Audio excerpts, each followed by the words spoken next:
Well, there are some people who live for adventure, and then for others, that isn't enough. Eric Alexander learned that lesson climbing the highest mountain in the world. Watch this.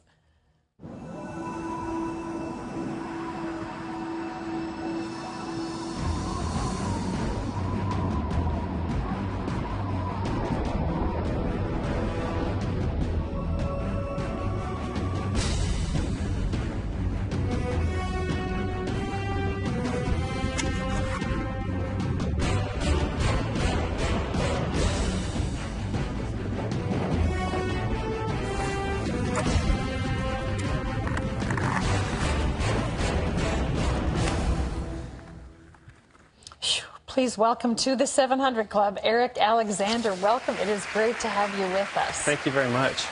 You know, I read your book last night. I was up till 2 in the morning reading this, and I'm gasping as I'm reading some of this. Everest isn't just the highest mountain in the world. I mean, it's the most dangerous. I mean, most people have issues either going up or coming down. What made you want to do this? Well, it had been a dream of mine ever since I was a kid. My dad came home with these big pictures one day, and it said, "Prepare, ascend, and triumph." And it was of these mountain climbers just facing the obstacles. And I'd always kind of daydream about getting up into the high peaks. And growing up in the mountains, just being around them, it was something that I'd always aspired to, but really never dared to really truly embrace and dream about. And dared is the right word to use, because a year before, as you were sort of preparing for this, you were in the Himalayas, was it? And That's right.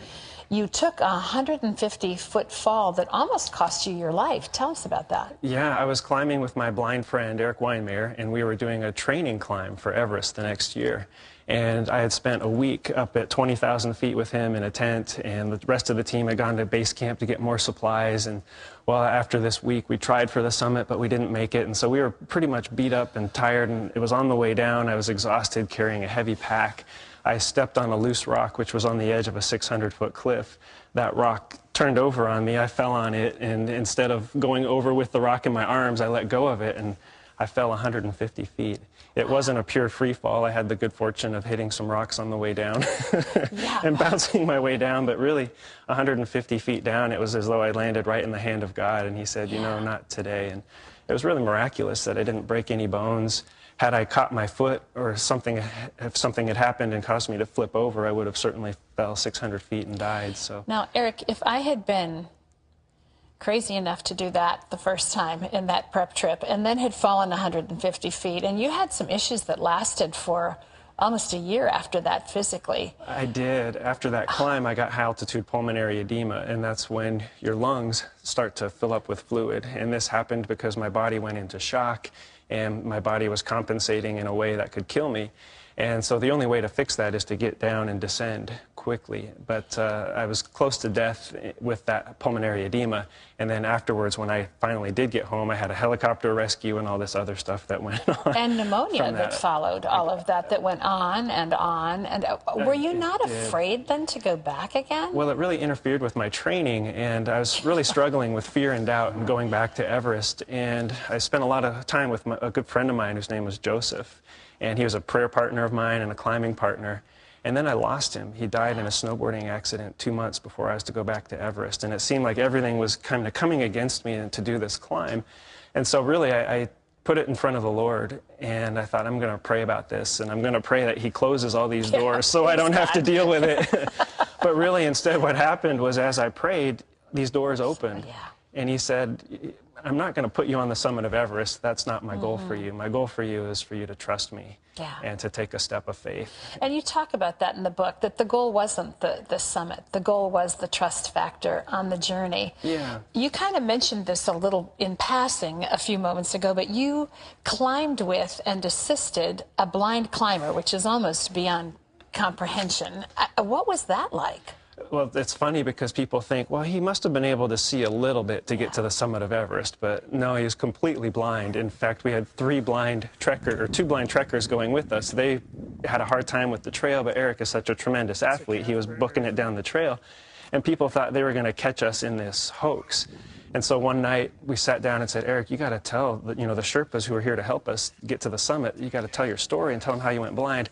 Well, instead, he took out his prosthetic eyes and showed them. Yeah, that would do it. That'd be a visual. After that, the Sherpa said, please do not do that again. And we're a cohesive team on our way, you know. Unbelievable. One of the things that you show a picture of in the book is something you call the Jesus ladder. Well, that became the name of it as you were climbing. But tell people about that. I had no idea that a risk like that occurred. Yeah, yeah, you can see it here, this picture. It's in my book, and this is one of my teammates crossing a ladder over one of the crevasses in the Khumbu Icefall, which is the kind of the doorway to Everest. And we called it the Jesus ladder because it was the first word out of his mouth when he stepped on it. And he said, as his legs were shaking, he said, you know, if you don't believe, you're going to start as soon as you step on this thing. And yeah, the Icefall is a scary place, and climbing with someone who's blind, it takes longer. And so you're cannot imagine. Really in that threatening area for a much longer period of time. So that was the doorway to get to the summit, and then you're there after what must have seemed like impossible odds. This isn't something that you just start one day and it happens in a few days. I mean, you have to stop at each camp level and let your body adapt to the altitude. When you finally get to the summit, you are literally standing on top of the world. What is that like? Yeah, it's amazing, but you know, really it's not about the view. It's about the accomplishment. Yeah. And having achieved it with a team, with friends. And that's what I remember more than anything. I remember the tears streaming down my cheeks because people told us it was going to be impossible. They told him he was going to die, that he was going to take me with him. And you don't just go there and then in 2 days later you're on top. It took 2.5 months. And so it's really an effort and perseverance. And that's what I love to share with people as I travel around and I get to speak and I share with audiences, is that we need to persevere. You know, there's going to be obstacles and trials at every step along the way. Well, and even when you get to the summit, you have to come down. I mean, I thought about that as I was reading it. I thought, good grief, after you finally make this unbelievable accomplishment, now you have to start the trek down, and a lot of people lose their lives on the trek down. More people die on the way down than they do reaching the summit. And for every 10 people that have made the summit, 1 has died. And so the odds really aren't in your favor.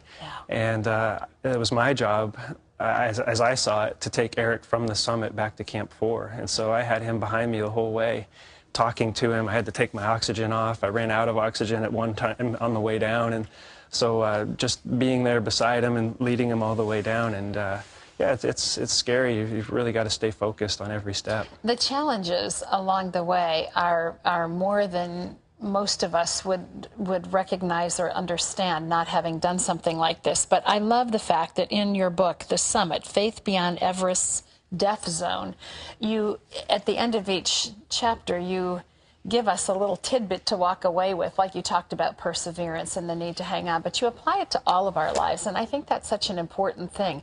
This book is about lots more than climbing Mount Everest, and I just really want to encourage you to get a hold of it. I think you would find it as astonishing as I did. If you'd like to hear more about the story, the book is called The Summit, and you can find it in bookstores around the country, where good books are sold. Eric Alexander, thank you. What an amazing story, and congratulations on an amazing accomplishment. All right. Well, thank you very much. Quite the guy. It's a pleasure to be here with you.